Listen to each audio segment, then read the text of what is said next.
शराब घोटाले की जांच में लगी हुई हैं, तो मैं समझता हूं कि उनको अब तक तो शराब घोटाले के सब कुछ मिल ही गया होगा, सारा पैसा भी मिल गया होगा, सब कुछ मिल गया होगा। तो पहले 2-3 मिनट में इसी पे चर्चा करना चाहूंगा कि शराब घोटाले में जांच एजेंसियां कैसी जांच कर रही है, क्या मिला अभी तक। इसमें मनीष सिसोदिया जी जो कि फाइनेंस मिनिस्टर थे, डिप्टी चीफ मिनिस्टर थे, उनके ऊपर सबसे बड़ा आरोप ईडी ने और सीबीआई ने लगाया है कि मनीष सिसोदिया जी ने अपने 14 फोन तोड़ दिए। तो इन्होंने सबूत खत्म करने की कोशिश की। ये सारी जांच वांच करने के बाद इन एजेंसीज ने मनीष सिसोदिया पे आरोप लगाया कि 14 फोन तोड़ दिए। ये ईडी की चार्जशीट है, ईडी का डॉक्यूमेंट है ये, जिसमें इन्होंने ये 14 फोन का IMEI नंबर लिखा हुआ है कि ये वो 14 फोन है जो मनीष सिसोदिया के थे और जो मनीष सिसोदिया ने इन फोनों को डिस्ट्रक्ट कर दिया। ये ईडी के डॉक्यूमेंट में है। इसी के बाद ईडी की सीजर मेमो है। ईडी कुछ भी सीज करता है तो उसको मेमो, इन 14 में से ईडी खुद ही कह रही है सीजर मेमो कि 4 फोन हमारे पास हैं। ये इनका सीजर मेमो है, इंपाउंडिंग ऑर्डर 18 मार्च 2023 का और इंपाउंडिंग ऑर्डर 5 जनवरी 2023 का। 4 फोन उसमें से इनके पास हैं और एक सीबीआई का ये डॉक्यूमेंट है, एक फोन सीबीआई के पास है। तो 14 में से 5 फोन तो इनके अपने पास ही हैं, जो कह रहे हैं कि मनीष सिसोदिया ने तोड़ दिए। उन 14 में से 5 फोन ईडी और सीबीआई के कब्जे में हैं, बाकी 9 फोन। तो जब इन्होंने ये आरोप लगाया, हम तो छोटे लोग हैं, हमारे पास इतने साधन नहीं थे, लेकिन फिर भी अपने सीमित साधनों से पिछले महीने 1.5 महीने में हमने भी थोड़ी जांच करी तो पता चला बाकी मोस्टली फोन, एक आध को छोड़ के वो भी पता चल जाएगा का, मोस्टली फोन जिंदा हैं, कोई ना कोई इस्तेमाल कर रहा है। और उन फोन को कोई वॉलंटियर के पास है, कोई कहीं है, कोई कहीं है, कोई ना कोई इस्तेमाल कर रहा है। वो मनीष जी के फोन नहीं है, वो कोई ना कोई इस्तेमाल कर रहा है। वो फोन जिंदा हैं और ये फैक्ट कि ये फोन जिंदा हैं, ये ईडी को भी पता है और ये सीबीआई को भी पता है। सो ईडी ने और सीबीआई ने झूठ बोल के ओथ पे, एफिडेविट पे कोर्ट को गुमराह किया और झूठा सबूत उन्होंने कोर्ट के सामने पेश किया, क्योंकि सच तो कुछ मिला नहीं, कुछ था ही नहीं, शराब घोटाला कुछ है ही नहीं, तो निकाले क्या। तो उन्होंने झूठ बोल के मनीष सिसोदिया को फंसाने की कोशिश की, कोर्ट को झूठ बोला। अब ये रोज किसी ना किसी को पकड़ लेते हैं, किसी ना इसको गिरफ्तार कर लिया, उसको गिरफ्तार कर लिया, ये कर लिया। एक कोई चंदन रे, और उनको टॉर्चर कर करके, धमकियां दे दे के, मेंटली टॉर्चर करके, फिजिकली टॉर्चर करके, 3rd डिग्री करके उनसे केजरीवाल का नाम ले लो, मनीष सिसोदिया का नाम ले लो, इनको फंसाओ, उनको किया जा रहा है। कोई चंदन रेड्डी है, हम तो जानते भी नहीं है कौन है। चंदन रेड्डी को इतना मारा, ये उसकी मेडिकल रिपोर्ट है। चंदन रेड्डी की मेडिकल रिपोर्ट में लिखा है, patient has alleged trauma to both ears and face by ED officers on 16 September 2022 and 17 September 2022। Patient ने दोनों कानों पे और फेस पे ईडी ऑफिसर्स के द्वारा पिटाई हुई 16 सितंबर और 17 सितंबर को, ऐसा कहा। पेशेंट कंप्लेनिंग ऑफ, ये है कि सुनाई नहीं दे रहा और jaw pain on opening mouth. और इन्वेस्टिगेशन पे पता चला right ear mild to moderate mixed hearing loss, left ear severe to profound mixed hearing loss. उसके कान के पर्दे फट गए, उसको सुनाई नहीं दे रहा। ऐसा चंदन रेड्डी से ईडी क्या उगलवाने की कोशिश कर रही थी, उसको क्या कहने का दबाव डाला जा रहा था कि उसकी इतनी पिटाई करी कि उसके कान के पर्दे फट गए। उसको किस कागज पे दस्तखत करने के लिए कहा जा रहा था, और उसने झूठ बोलने से मना कर दिया तो उसकी पिटाई की उन्होंने। इसके बाद अरुण पिल्लई हैं कोई, उनको धमकियां दी गई, टॉर्चर किया गया, उन्होंने अपना बयान वापस ले लिया अगले दिन। उस दिन तो उनसे कुछ लिखवा लिया, कहीं साइन करा लिया, लेकिन उसके 2-4 दिन बाद उन्होंने कोर्ट में बयान दिया कि मुझे टॉर्चर करके बयान लिया गया। समीर महेंद्रू से टॉर्चर करके बयान लिया गया, उन्होंने अपना बयान वापस ले लिया। मनस्विनी से टॉर्चर करके बयान लिया गया, उन्होंने अपना बयान वापस ले लिया। भूषण बेलगवी से टॉर्चर करके, ये 5 नाम तो मेरे पास ही हैं, पता नहीं ऐसे कितने लोग हैं जिन लोगों को टॉर्चर कर करके बयान लिए गए। ये हो क्या रहा है? एक के बाद एक, एक के बाद एक, एक के बाद एक, जितने लोगों को ये बुला रहे हैं सबको मारते हैं, पीटते हैं, टॉर्चर करते हैं।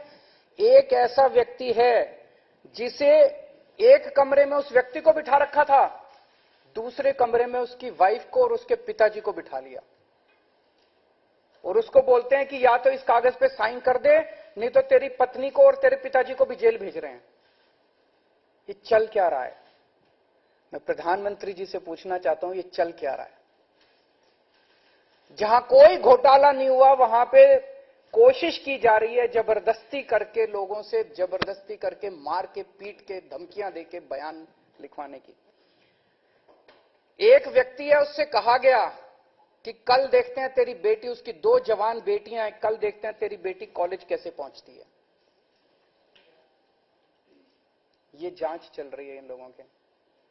एक व्यक्ति है, उसके वकील ने कोर्ट में खड़े होकर कहा कि हमारे मुवक्किल के, मेरे मुवक्किल के ऊपर दबाव डाला जा रहा है कि दिल्ली के पॉलिटिशियंस का, कोर्ट के अंदर खड़े होकर उसने बोला कि मेरे मुवक्किल के ऊपर दबाव डाला जा रहा है कि आप दिल्ली के पॉलिटिशियंस का नाम लीजिए।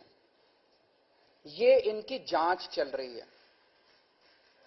इस सारी जांच करने के बाद, 1 साल जांच करने के बाद, ये आरोप लगाते हैं कि 100 करोड़ रुपए की रिश्वत ली गई और दी गई। वो 100 करोड़ रुपया कहां है? एक नया पैसा कहां है? वो 100 करोड़ रुपया सब, इतनी 400 से ज्यादा रेड हो चुकी हैं। मनीष सिसोदिया जी के घर पे रेड हो गई, इतने सारे दूसरे लोग, वो पैसा मिल है कहां? एक नया पैसा नहीं मिला 100 करोड़ रुपए का, ना कोई ज्वेलरी मिली, ना कोई मनीष जी के घर पे गद्दे भी फाड़ दिए इन्होंने, उनके गांव भी हुआ है, उनके बैंक लॉकर भी छान मारे, कुछ नहीं मिला 100 करोड़ में से। फिर आरोप लगाया कि 100 करोड़ रुपया गोवा के चुनाव में इस्तेमाल हुआ है। जी, गोवा के हमारे जितने वेंडर्स थे जिनसे हमने काम कराया था, सारे वेंडर्स पे रेड मार चुके हैं लोग। सारे वेंडर्स को इन गिरफ्तार कर करके स्टेटमेंट ले चुके, वहां कुछ नहीं मिला, सारी पेमेंट चेक से हुई है हमारी। सारा हिसाब किताब इलेक्शन कमीशन को दिया हुआ, वहां भी कुछ नहीं मिला। गोवा चुनाव के अंदर इनको धेला नहीं मिला, तो पैसा गया कहां? अगर रिश्वत ली तो पैसा गया कहां? अरे पैसा तो तब मिलेगा ना जब रिश्वत ली गई होगी और रिश्वत दी गई होगी। आज मैं इस प्रेस कॉन्फ्रेंस में कह रहा हूं कि 17 सितंबर को शाम को 7 बजे मैंने नरेंद्र मोदी को 1000 करोड़ रुपए दिए थे। कर लो गिरफ्तार उनको। ऐसे तो कोई भी इस देश में खड़ा होकर कुछ भी कह देगा। मैं कह रहा हूं कि नरेंद्र मोदी को 17 सितंबर की शाम को 7 बजे मैंने 1000 करोड़ रुपए दिए थे। गिरफ्तार करोगे इस बेसिस पे नरेंद्र मोदी को? भाई मेरे पास कुछ सबूत तो हो कहने का। कोई तो मैं कहूंगा भाई मेरे पास ये सबूत है, मैंने दिए थे। ऐसे ही कोई कुछ भी खड़ा होकर कह देगा और गिरफ्तार कर लोगे। 100 करोड़ रुपए दिए, 100 करोड़ रुपए दिए गोवा चुनाव। अरे कहां है सबूत? कोई सबूत नहीं। ये पॉलिसी इतनी शानदार पॉलिसी थी, ट्रांसपेरेंट पॉलिसी थी, जो भ्रष्टाचार खत्म कर देती पूरे के पूरे शराब सेक्टर में। ये इस बात से साबित होता है कि ये पॉलिसी जब पंजाब में लागू की गई, पूरी कॉपी पेस्ट पॉलिसी है, जब पंजाब में लागू की गई तो इस पॉलिसी से 50% रेवेन्यू 1 साल के अंदर बढ़ गया। 50% रेवेन्यू दिल्ली के अंदर इन्होंने लागू नहीं की, करने दी। पंजाब के अंदर इनकी चली नहीं, क्योंकि पंजाब एक फुल स्टेट है। तो मैं मोदी जी को कहना चाहता हूं, मोदी जी अगर केजरीवाल भ्रष्टाचारी है तो फिर इस दुनिया के अंदर कोई ईमानदार नहीं है। मुद्दा भ्रष्टाचार है ही नहीं, मुद्दा भ्रष्टाचार की जांच है ही नहीं, मुद्दा शराब घोटाला है ही नहीं। ऐसा शख्स देश का प्रधानमंत्री जो सर से लेके पैर तक भ्रष्टाचार के अंदर डूबा हुआ है, उसके लिए भ्रष्टाचार मुद्दा कैसे हो सकता है? पिछले मार्च के आखिरी हफ्ते के अंदर मैंने इतने सारे असेंबली के अंदर इतने सारे गिनाए थे भ्रष्टाचार जो इन्होंने किए हैं, इतने भ्रष्टाचार गिनाए थे। इन्होंने तो मेरे को तभी कह दिया था उस दिन, जिस दिन असेंबली में मैंने स्पीच दी थी, शाम को संजय सिंह का मैसेज आया कि अरविंद जी अब अगला नंबर आपका है। कल सत्यपाल मलिक जी ने एक इंटरव्यू दिया, मैं वो सुन रहा था। सत्यपाल मलिक जी ने कहा मोदी जी को भ्रष्टाचार से कोई परहेज नहीं है। ये मैं तो नहीं कह रहा हूं, ये तो उनके अपने गवर्नर कह रहे हैं। सत्यपाल मलिक जी कौन है? सत्यपाल मलिक जी मोदी जी के बहुत खास लोगों में गिने जाते थे। उन्हें पहले उन्होंने जम्मू कश्मीर का गवर्नर बनाया, फिर उन्हें गोवा का गवर्नर बनाया, फिर उन्हें मेघालय का गवर्नर बनाया। उन्होंने कहा कि मेरे जो इंटरेक्शन हुए मोदी जी के साथ, उसमें पता चला है कि मोदी जी को भ्रष्टाचार से किसी तरह का परहेज नहीं है। उसी इंटरव्यू में उन्होंने कहा कि इन लोगों के कुछ मुख्यमंत्री हैं जो भ्रष्टाचार करते हैं, खूब पैसे इकट्ठे करते हैं, लेकिन वो सारा पैसा मुख्यमंत्री अपने पास नहीं रखते, वो पैसा ऊपर भेजते हैं और वहां से वो पैसा उनकी दोस्त की कंपनियों के अंदर इन्वेस्ट होता है।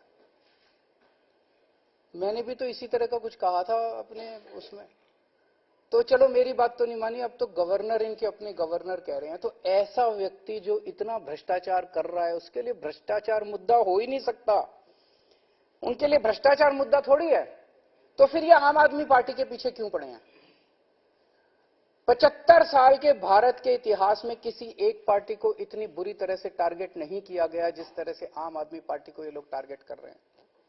नंबर 2 को गिरफ्तार कर लिया, नंबर 3 को गिरफ्तार कर लिया, और उनको गिरफ्तार करने का तो मकसद इनका यही था कि मेरी गर्दन तक पहुंचना।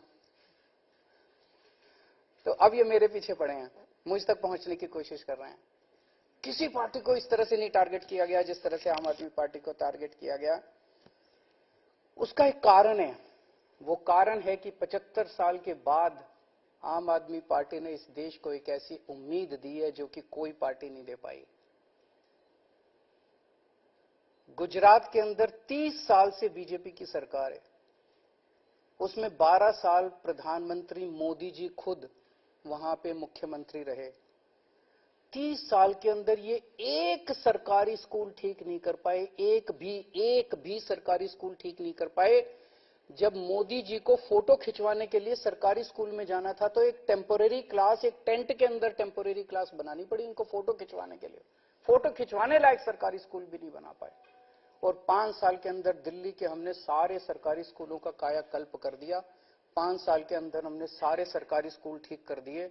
इस देश के लोगों को आम आदमी पार्टी ने एक उम्मीद दी है कि केवल आम आदमी पार्टी उनकी गरीबी दूर कर सकती है, उनको शिक्षित कर सकती है, उनके बच्चों को रोजगार दे सकती है।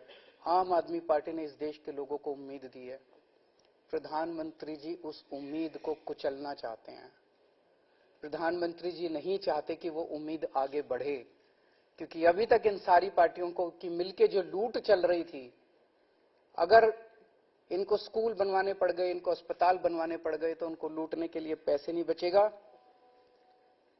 तो कल इन्होंने मेरे को बुलाया है, मैं जाऊंगा कल सीबीआई में, और मैं फिर से अंत में यही कहना चाहता हूं कि प्रधानमंत्री जी, अगर केजरीवाल चोर है, केजरीवाल भ्रष्टाचारी है, तो इस दुनिया में कोई ईमानदार नहीं है।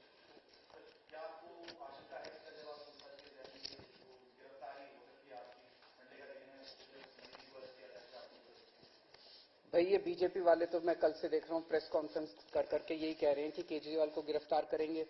तो अगर बीजेपी ने सीबीआई को ऑर्डर दे दिए हैं कि गिरफ्तार करना है, तो फिर सीबीआई उसको नकार कैसे सकती है? बीजेपी के ऑर्डर तो मानेंगे वो लोग। Thank you.